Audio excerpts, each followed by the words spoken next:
کشمیر پہ کے مسئلے پہ بحث ہو رہی ہے اور 5 اگست کے حوالے سے یہ یوم استحصال کشمیر جو آج سے 5 سال قبل جب ایک جو پروٹیکشن تھی قانون اور آئین میں ہندوستان کے اس کو وڈرا کر کے تو اس کا سٹیٹس جو ہے چینج کیا گیا، تو یہ سارا یہ سیشن جو ہے اسپیشل جو کل ہمارے ایک کلیگ کی وفات کی وجہ سے پوسٹ پون کیا گیا اور یہ بحث سسپینڈ کی گئی، تو میں مختصراً بات کروں گا کہ میرے بھائی محمود خان اشرف صاحب نے کشمیر کے متعلق کوئی بات کی ہے، میں اس پرپوزل میں تو نہیں جانا چاہوں گا، لیکن ایک بات کہوں گا کہ ساری قوم کا پچھلے 75 سال سے کشمیر کے اوپر ایک متفقہ جو ہے سٹینڈ ہے، اور وہ سٹینڈ ہمارا رجسٹر ہوا ہے اقوام متحدہ کی قراردادوں میں۔ UN سیکورٹی کونسل نے اس کے اوپر ریزولوشن پاس کیے ہیں جو بائنڈنگ ہیں، لیکن بدقسمتی ہے کہ یہ ہندوستان والے بھی اور اسرائیل والے بھی دونوں ریزولوشن جو ہے اس کے اوپر بڑی طاقتوں نے امپلیمنٹیشن نہیں ہونے دی،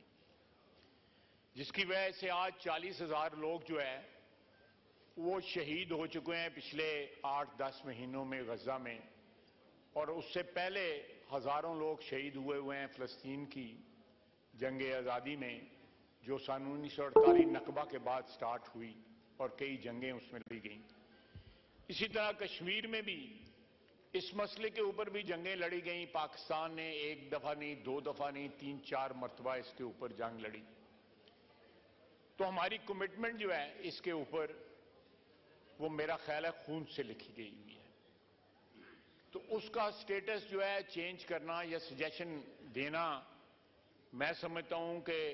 کشمیر کے مسئلے کے لیے بھی زہر قاتل ہوگا ہمارا جو اس پہ موقف ہے، اور ساتھ ایک ایسی سچویشن کو آلٹر کرنے کی بات ہوگی جو میں سمجھتا ہوں ایک مسلمہ حقیقت ہے، اور پاکستان نے اس کے لیے بہت قربانیاں دی ہوئی ہیں، پاکستان کی بہت زیادہ خون کی انویسٹمنٹ ہے، شہیدوں کی انویسٹمنٹ ہے، ہمارے جو سرحد کے اس پار جو ہیں کنٹرول لائن کے اس پار جو کشمیری رہتے ہیں مقبوضہ کشمیر میں، انہوں نے ہزاروں قربانیاں جو ہے جانوں کی دی ہوئی ہیں، آج بھی ان کا استحصال اور ان پہ ظلم اور جبر جو ہے وہ جاری ہے مودی حکومت کا۔ تو میں سمجھتا ہوں کہ اس مسئلے کو اگر سپورٹ نہیں کیا جا سکتا تو کم از کم جو ہے اس مسئلے کو اس کی نفی بھی نہ کی جائے، کیونکہ یہ ایک مسلمہ حقیقت ہے اور ایک یونائٹڈ سٹینڈ ہے۔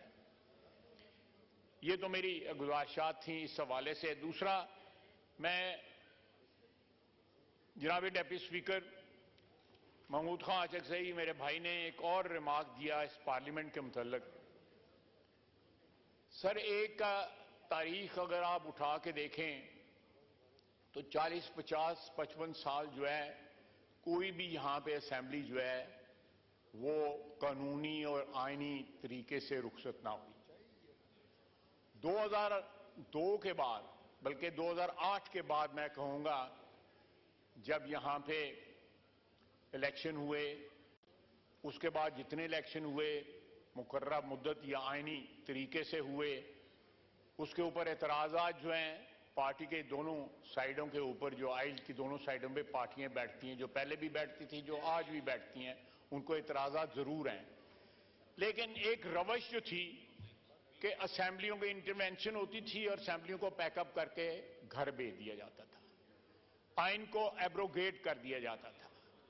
یہ روش جو ہے، یہ روایت جو ہے، اس کا تسلسل توڑا گیا اور آج جو ہے اعتراضات آج بھی ہیں، اعتراضات آج بھی جو ہے اس سائل کے اس سائڈ پہ بیٹھے ہوئے پارٹیز کو ہیں، اس سائڈ کے بیٹھے ہوئے جو ہے وہ ان اعتراضات کا جواب دیتے ہیں۔ 2018 کے الیکشن پہ جو ہے ہم ادھر بیٹھے ہوئے تھے، ہمیں اعتراض تھے، لیکن جمہوریت جیسی بھی ہو، کمزور ہو، اس کے اوپر اعتراضات بھی ہوں، تو میں سمجھتا ہوں کہ جمہوریت جو ہے آمریت سے پھر بھی بہتر ہوتی ہے. اور یہ ہمارے لیے میں سمجھتا ہوں کہ ایک لمحہ فکریہ ہے کہ بجائے اس کے کہ کوئی ایسا مسئلہ کھڑا کیا جائے جو پچھلے 15-20 سال سے نہیں ہوا اور اس میں اس ایوان کے متعلق اس قسم کی باتیں کی جائیں جس سے اس ایوان کی جو عزت ہے، جو آبرو ہے، جو قانونی اور آئینی حیثیت ہے، جو ایک کانسٹیٹیوشنل سینکٹیٹی ہے، وہ کمپرومائز ہو. تو میں سمجھتا ہوں کہ یہ ہم اپنے کاز کو، جو میرا خیال ہے سب کا کامن کاز ہونا چاہیے، جمہوریت جو ہے، اس کو نقصان پہنچے گا. اور ہو سکتا ہے ایسا نقصان پہنچے کہ یہ تسلسل جو ہے اس کو زیادہ مضبوط کرنے کی ضرورت ہے بجائے اس کے کہ اس کو کمزور کیا جائے. میں یہ دو مسئلے تھے جن کی میں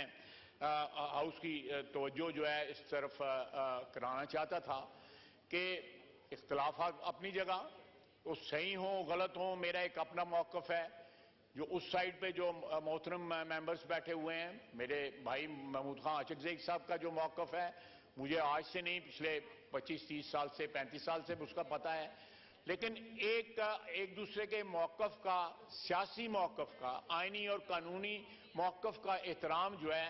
میں سمجھتا ہوں اس کی وجہ سے جو ادارے ہیں ان پہ اٹیک نہیں ہونا چاہیے. وہ ادارہ چاہے یہ اسمبلی، میں سمجھتا ہوں کہ ہمارا یہ ادارہ جو پارلیمنٹ جو ہے یہ سپریم ہے. یہ آئین اور قانون کے مطابق جو ہے اس کی جو اومنی پوٹینس ہے، جو اس کی جو قدر و قیمت جو ہے، جو اس کی قانون جو اور آئین جو اس کو طاقت دیتا ہے، کسی اور ادارے میں نہیں ہے. یہ ادارہ جو ہے وہ آئین لکھتا ہے، آئین بناتا ہے، آئین کا خالق ہے. دوسرے ادارے وہ بھی ہمارے لیے ایک قابل احترام ہے، لیکن وہ آئین کی تشریح کرتے ہیں. جو چیز ہم لکھتے پڑھتے ہیں، بناتے ہیں، لیجسلیٹ کرتے ہیں، اس کی وہ تشریح کرتے ہیں. اگر ادارے ایک دوسرے کی ٹرف کو ٹریس پاس کرنا شروع کر دیں گے تو وہ بھی آئین کو کمزور کرے گا اور اداروں کو کمزور کرے گا، اور اس سے جو ہے جمہوریت کمزور ہوگی. جمہوریت کا یہ سفر جاری رہنا چاہیے. اس میں خامیاں یا اس میں جو ہے شارٹ کمنگ ضرور ہوں گی، ہمیشہ رہیں گی. جو ڈیولپڈ ڈیموکریسیز ہیں like United States of America یا برطانیہ جو ہے، وہ بھی آج جو ہے اپنا سٹرگل کر رہے ہیں. وہ بھی سٹرگل کر رہے ہیں. وہاں پہ جو کینڈیڈیٹس جو ہیں یا پریزیڈنٹس جو ہیں ان پہ حملے ہو رہے ہیں. یا یہاں برطانیہ میں اس وقت بھی موومنٹ چل رہی ہے، جو نسل پرستی جو ہے وہاں پہ اس کے خلاف موومنٹس وہاں پہ چل رہی ہیں. تو فلالیس کوئی بھی سسٹم نہیں ہے، لیکن ہمیں یہ شکر ادا کرنا چاہیے کہ ہمارے یہاں پہ سسٹم چل رہا ہے. اس کے اوپر اعتراضات ہو سکتے ہیں، ہر بندہ اعتراض کر سکتا ہے، میں بھی کر سکتا ہوں اور لوگ بھی کر سکتے ہیں، لیکن اس سسٹم کے اوپر سوالیہ نشان جو ہے یہ تقدس والی چیزیں ہیں. کشمیر کا مسئلہ بھی تقدس والا ہے، اس پارلیمنٹ کا وجود، اس کا آئینی وجود بھی تقدس والا ہے. ان پہ سوالیہ نشان نہ لگائیں، نہیں تو جو ہے کل آنے والے وقتوں میں یہ اس میں جو ہے نحیف ہو جائے گا. یہ سسٹم جو ہے کمزور ہو جائے گا، لاغر ہو جائے گا. اس جو آج موجود ہے اس کو تقویت دینے کی ضرورت ہے، اس کے اوپر سوالیہ نشان لگانے کی ضرورت نہیں ہے. بہت بہت شکریہ جناب. شکریہ. The house